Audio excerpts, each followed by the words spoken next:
और आपको मालूम है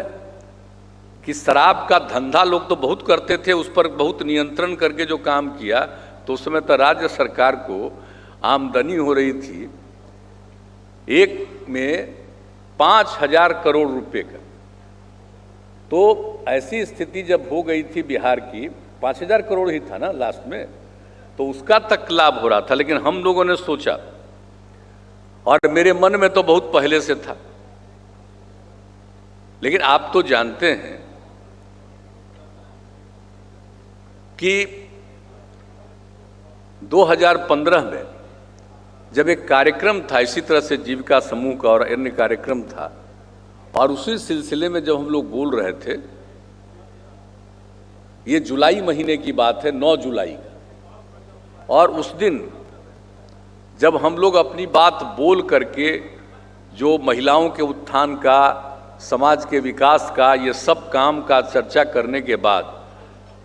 जब हम ये पटना की बात है बैठे थे, तो उसी बीच में आप जो जीविका दीदियां हैं वहाँ मौजूद थी, और उसमें से कई लोगों ने खड़ा होकर के मांग करना शुरू किया कि शराबबंदी लागू कीजिए, शराबबंदी लागू कीजिए। तो हम तो बोल करके बैठ गए थे, लेकिन उसके बाद जब बोल करके जब हम बैठ गए, आज जब उनकी बात सुना, और जो हमारे उसके समय जो मंत्रीगण और लोग भी थे उस कार्यक्रम में,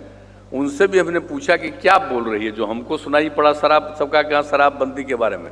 तो लौट करके हम आए और आ करके हमने कह दिया कि भाई अगर अगली बार आएंगे तो हम शराबबंदी लागू करेंगे। एक लाइन हम सिर्फ बोल दिए, अगली बार आएंगे। तो आप जानते हैं ना, 15 का ये हम बता रहे हैं,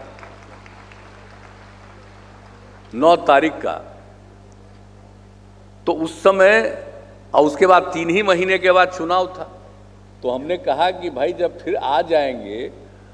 2015 में चुनाव होगा, उसके बाद जब आ जाएंगे तब आ जाएंगे, फिर सरकार में आ जाएंगे तो हम लागू करेंगे। अब फिर आ गए